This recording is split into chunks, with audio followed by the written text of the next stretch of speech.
एक प्रश्न है कुंभ के संबंध में, बहुत सारे लोगों के मन में प्रश्न उठता है कि स्नान से कैसे पाप धुल जाते हैं, क्या है वो प्रक्रिया। देखिए, भारतीय संस्कृति ना एक परम वैज्ञानिक संस्कृति है, नवजीवंत संस्कृति है। यहां वो संस्कृति है कि यहां पर किसी भी दोष के प्रायश्चित करने का मार्ग बड़ा सुगम किया गया है। आप जीवन में, हम मानव हैं और मानव जो है वो गलतियों का पिटारा है। हम भगवान तो है नहीं। कभी भी जीवन में, संसार में कोई ना कोई गलती हो सकती है। छोटी मोटी गलती हो जाती है, बड़ी गलती हो जाती है, लेकिन क्या उसके लिए जीवन को समाप्त कर दिया जाए? क्या उस गलती का कोई प्रायश्चित नहीं हो सकता? हर चीज का प्रायश्चित करने का विधान हमारे शास्त्रों में वर्णित है। देखिए, शास्त्र में कहा गया, इस रहस्य को ऐसे समझे, बड़े भाग्य मानुष तन पावा। बड़े भाग्य से मानुष तन मिलता है और उसको ऐसे ही क्षय नहीं किया जा सकता।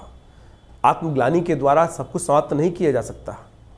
हर चीज़ का प्रायश्चित है। जो सजा दी जाती है वो व्यक्ति के जीवन को सुधारने के लिए दी जाती है, व्यक्ति के जीवन को समाप्त करने के लिए नहीं दी जाती।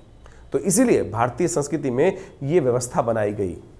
प्रयागराज में कुंभ का अवसर चल रहा है, जहाँ पर गंगा, यमुना और अदृश्य रूप से सरस्वती नदी का संगम है, और इसे त्रिवेणी संगम जो कहा जाता है। और धार्मिक मान्यता के अनुसार से वहाँ स्नान कर लेने से मोक्ष की प्राप्ति हो जाती है, समस्त प्रकार के पाप जो हैं वो क्षय हो जाते हैं। प्रयागराज में संगम के तट पर भक्त विशेष नियमों का पालन करते हैं। अब पूरा ये कल्पवास जो है विशेष तौर पर मकर संक्रांति से आरंभ होता है और जो विशेष तौर पर कहा जाता, कब तक जाता है? शिवरात्रि तक। और इस समय में जो वहाँ स्थिर रूप से भाव से साधना करते हैं, परमात्मा का स्मरण करते हैं, कहते हैं परमात्मा तक, देवता तक, समस्त योनि के जितने भी उत्कृष्ट लोग हैं वो सब वहाँ पर अपने जीवन के उस लक्ष्य को साधने के लिए, परमात्मा के साधन को साधने के लिए, परमात्मा को साधने के लिए वहाँ आते हैं। किसके स्नान करने के लिए? गंगा में, त्रिवेणी में स्नान करने के लिए।